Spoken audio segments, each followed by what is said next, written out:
Hello everyone. आज इस video में हम यूरोप महाद्वीप के जनसांख्यिकीय स्वरूप के बारे में डिस्कस करेंगे, यानी यूरोप महाद्वीप में जो जनसंख्या का वितरण है उसके बारे में डिस्कस करेंगे। देखिए, यूरोप विश्व की में जनसंख्या की दृष्टि से महत्वपूर्ण है क्योंकि क्षेत्रीय विस्तार की दृष्टि से ये विश्व का 15वां भाग रखता है, जबकि यहाँ जनसंख्या जो है वो 571 मिलियन अंकित की गई है। इसमें रूसी संघ की जनसंख्या सम्मिलित नहीं है।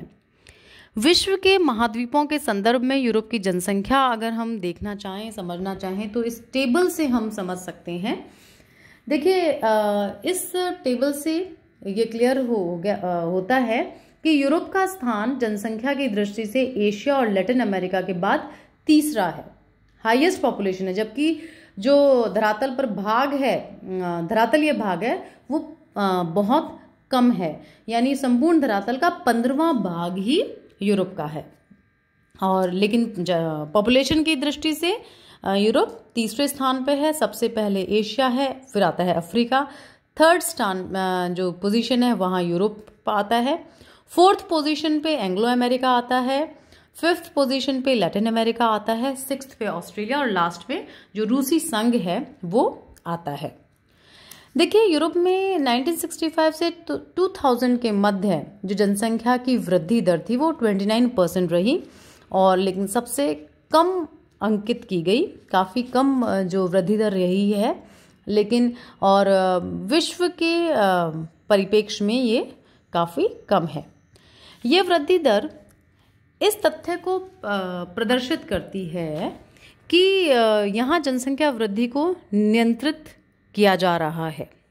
यूरोप के देशों की जनसंख्या वर्ष 2000-2001 में इस टेबल में हम देख सकते हैं कि जो जनसंख्या की वृद्धि दर है वो किस प्रकार की है। और यूरोप में जनसंख्या का जो वितरण है महाद्वीप के धरातल, जलवायु, कृषि और औद्योगिक विकास के अनुसार भिन्न भिन्न है। धरातलीय विस्तार की दृष्टि से यूरोप महाद्वीप की जनसंख्या का जो औसत घनत्व किसी भी महाद्वीप से अधिक है। इस महाद्वीप में जनसंख्या का वितरण बहुत विषम है। कुछ भाग तो बिल्कुल जनसंख्या विहीन है, जबकि कुछ भागों में जनसंख्या घनत्व संसार में सबसे ज़्यादा है। यूरोप के जनसंख्या घनत्व के वितरण को हम देखें तो देखिए, इसमें हम कम जनसंख्या वाले प्रदेश, सघन जनसंख्या वाले प्रदेश और सघनतम जनसंख्या वाले प्रदेशों में पूरे यूरोप को विभक्त कर सकते हैं। सबसे पहले हम डिस्कस करते हैं कम जनसंख्या वाले प्रदेशों को। देखिए, ये वो प्रदेश हैं जहाँ जनसंख्या घनत्व 15 व्यक्ति प्रति वर्ग किलोमीटर से भी कम है। इसके अंतर्गत 3 मुख्य भाग आते हैं: टुंड्रा, पर्वतीय भाग और दक्षिण पूर्वी रूस। टुंड्रा जो भाग है यहाँ पर तापमान बहुत नीचा रहता है, अतः यहाँ पर मनुष्य के रहने योग्य परिस्थितियाँ नहीं हैं और इसी कारण यहाँ पर जनसंख्या 0 है। पर्वतीय भाग की हम बात करें तो पर्वतीय भाग के अंतर्गत वे पहाड़ी इलाके आते हैं जो बहुत ठंडे, आर्द्र और पहुंच से बाहर हैं। यहाँ जनसंख्या बहुत कम मिलती है। यूरोप में ऐसे भाग स्कैंडिनेवियन पर्वत और ऊंची जो आल्प्स पर्वत है, फिर कार्पेथियन पर्वत और काकेशस पर्वत श्रेणियां हैं। इन भागों में दशाएं मानव निवास के लिए सर्वथा प्रतिकूल है। तो इस पर्वतीय भाग के अंदर हम आल्प्स को, कार्पेथियन माउंटेन रेंज को, काकेशस माउंटेन रेंज को लेंगे, जहां पर मानव निवास के लिए स्थितियां बहुत प्रतिकूल हैं, इसलिए मानव वहां पर निवास नहीं करते हैं। तीसरा जो भाग है वो दक्षिण पूर्वी रूस का भाग है।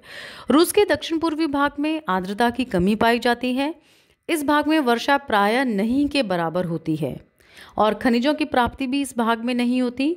सिंचाई के लिए जल संसाधनों की भी यहाँ पे कमी है, इसलिए यहाँ न तो कृषि का ही विकास हुआ है और न ही उद्योगों का विकास, और इसी कारण ये दक्षिण पूर्वी रूस का जो भाग है यहाँ पर बहुत कम जनसंख्या निवास करती है। दूसरा जो यूरोप के सघन जनसंख्या वाले प्रदेश हैं, अब हम उनको देखते हैं। देखिए, यूरोप महाद्वीप के वे भाग जहां कृषि का काफ़ी विकास हो गया है या जो भाग औद्योगिक प्रदेशों के निकटस्थ भाग हैं उनमें काफ़ी मनुष्य निवास करते हैं, वहां घनी जनसंख्या पाई जाती है। वे भाग जहां जनसंख्या का औसत घनत्व 100 व्यक्ति प्रति वर्ग किलोमीटर है इस प्रकार हैं: पहला तो इसमें आएगा दक्षिणी रूस में यूक्रेन की संकरी पेटी, जो पश्चिम में यूरोप के मैदान की दक्षिणी नोक से होकर उत्तरी फ्रांस और बेल्जियम तक फैली है। यह प्रदेश कोयला कटिबंध के समीप है। यहाँ की जनसंख्या की सघनता का कारण औद्योगिक प्रदेशों और कृषि के क्षेत्रों के सामीप्य है कि ज़्यादातर जो जनसंख्या जो है वो यहाँ इसलिए सघन है क्योंकि यहाँ पर औद्योगिक प्रदेश भी हैं और जो गहन जो कृषि प्रदेश हैं वो भी यहाँ पर काफ़ी हैं।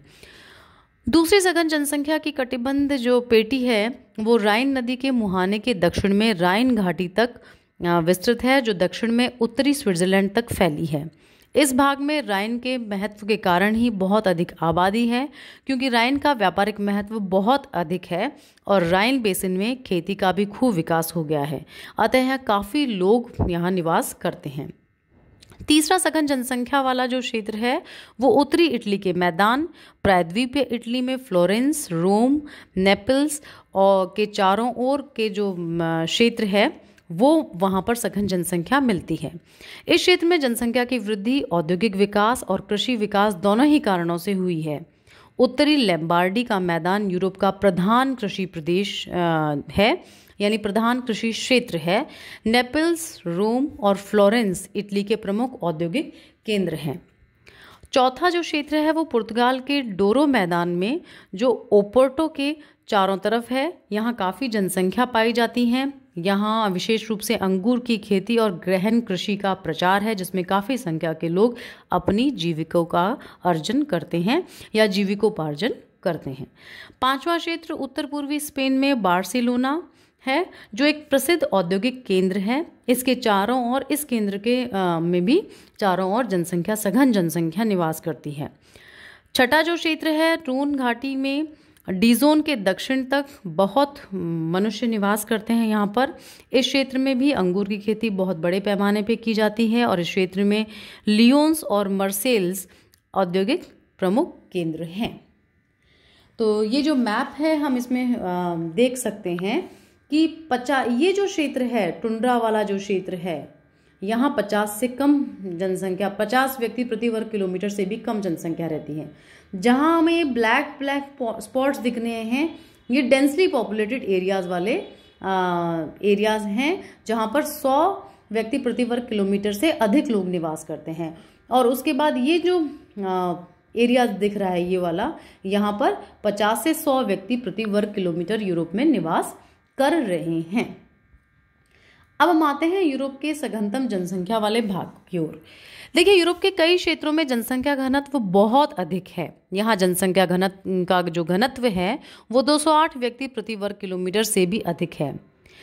इसमें जो क्षेत्र सम्मिलित किए जाते हैं वो हैं फ्रैंको बेल्जियम कोयला क्षेत्र, रूर जो घाटी क्षेत्र है, सैक्सनी कोयला क्षेत्र, दक्षिणी हॉलैंड, उत्तरी इटली के मैदान के कुछ भाग, ये इसके अंतर्गत सम्मिलित किया जाते हैं जहां सघन जनसंख्या निवास करती है, क्योंकि यहाँ पर इंडस्ट्रीज़ बहुत डेवलप्ड स्टेज में हैं और जीविकोपार्जन के साधन बहुत ज़्यादा उपलब्ध हैं लोगों को, इसलिए अधिक से अधिक लोग इन क्षेत्रों के आसपास निवास करते हैं। उपरोक्त क्षेत्रों में से हॉलैंड के सिवाय सब में महान औद्योगिक प्रगति के फलस्वरूप जनसंख्या का घनत्व अधिक है। यूरोप के समस्त मुख्य नगरों में औद्योगिक प्रगति के कारण थोड़े थोड़े क्षेत्रफल में ही विशाल जन समूह निवास करते हैं, जैसे Vienna, Paris, Hamburg, Naples, Zurich, Barcelona, lions और मर्सेल्स जो नगर हैं वो सघन जनसंख्या क्षेत्र के उदाहरण हैं। यूरोप महाद्वीप में जो हॉलैंड, बेल्जियम और इंग्लैंड में जनसंख्या का जो औसत घनत्व है वो 200 व्यक्ति प्रति वर्ग किलोमीटर से अधिक है। इसका कारण उद्योग धंधों के क्षेत्रों का पास होना है, साथ ही वैज्ञानिक कृषि का प्रचार होना भी है। हॉलैंड में जनाधिक्य के कारण के लिए जो उत्तरदायी जो कारण है वो यहाँ की उपजाऊ भूमि है। दूसरे, इस क्षेत्र में कृषि क्षेत्र भी बहुत विस्तृत हैं तथा देश के अधिकांश क्षेत्रफल पर यहाँ पर कृषि की जाती है। यूरोप की जनसंख्या वितरण में भिन्नता के लिए प्राकृतिक और सांस्कृतिक कारक उत्तरदायी हैं। यहाँ की जनसंख्या वितरण को प्रभावित करने वाली के जो मुख्य प्राकृतिक कारण हैं वो यहाँ की स्थिति, जलवायु, भूमि की बनावट, जलपूर्ति, मिट्टी का उपजाऊपन, खनिज एवं शक्ति के साधनों की उपलब्धता है। यूरोप के जनसंख्या वितरण को सर्वाधिक जो है जलवायु प्रभावित करती है। उच्च अक्षांशों की शीत जलवायु के कारण आइसलैंड तथा स्कैंडिनेविया के देशों के उत्तरी प्रदेशों में बहुत कम जनसंख्या निवास करती है, जबकि पश्चिमी यूरोप और दक्षिणी यूरोप की जलवायु मानवीय निवास के लिए अत्यधिक उपयुक्त होने के कारण अधिक जनसंख्या को प्रश्रय देती है।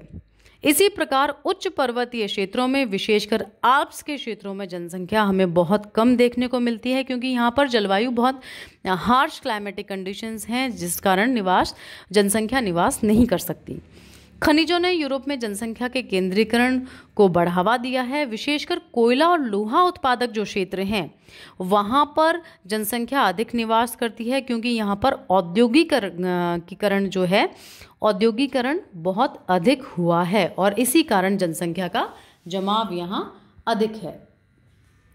सांस्कृतिक कारकों की यदि हम बात करें यूरोप में, तो आर्थिक उन्नति की अवस्था, तकनीकी प्रगति का स्तर तथा सामाजिक एवं राजनीतिक कारकों ने भी यहाँ के जनसंख्या वितरण को प्रभावित किया है। यूरोप की जनसंख्या इंग्लिश चैनल और उत्तरी सागर के तट पर अधिक घनी है तथा फ्रांस, जर्मनी, डेनमार्क, बेल्जियम और हॉलैंड और राइन नदी घाटी के क्षेत्र में जनसंख्या का घनत्व अधिक पाया जाता है। पश्चिमी और पूर्वी जर्मनी, उत्तरी चेकोस्लोवाकिया, दक्षिणी पोलैंड और यूक्रेन में भी जनसंख्या का जो घनत्व है वो काफ़ी अधिक है।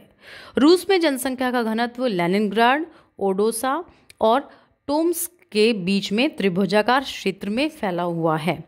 यूरोपीय महाद्वीप में जनसंख्या अन्य महाद्वीपों से अधिक घनी होने के विशेष जो कारण हैं वो यहाँ पर ये हैं कि यूरोप के कुछ प्रदेश अति शीत प्रदेश हैं, तो इनको छोड़कर जो जलवायु है कृषि और मानव निवास के लिए बहुत अच्छी है। तो अति शीत प्रदेशों को हम छोड़ देंगे तो बाकी जो लैंड पार्ट है वहाँ पर सघन जनसंख्या हमें देखने को मिलती है। दूसरा, यहाँ कृषि योग्य उपजाऊ भूमि भी काफ़ी मिलती है। तो जिन क्षेत्रों में क्लाइमेटिक कंडीशंस ठीक हैं और एग्रीकल्चर लैंड अवेलेबल है तो उस कारण भी जनसंख्या यहाँ बहुत अधिक निवास करती है। खनिज पदार्थों की बहुलता और परिवहन का जो विकसित परिवहन के साधन हैं वो भी जनसंख्या की सघनता को बढ़ाने में मदद करते हैं। यूरोप की जनसंख्या के विकास में शायद सबसे अधिक सहायक जो यहाँ की कारक है वो है आर्थिक स्रोतों का अधिकतम उपयोग। यहाँ औद्योगिक विकास ने भी जनसंख्या के केंद्रीकरण में अपना योग दिया है।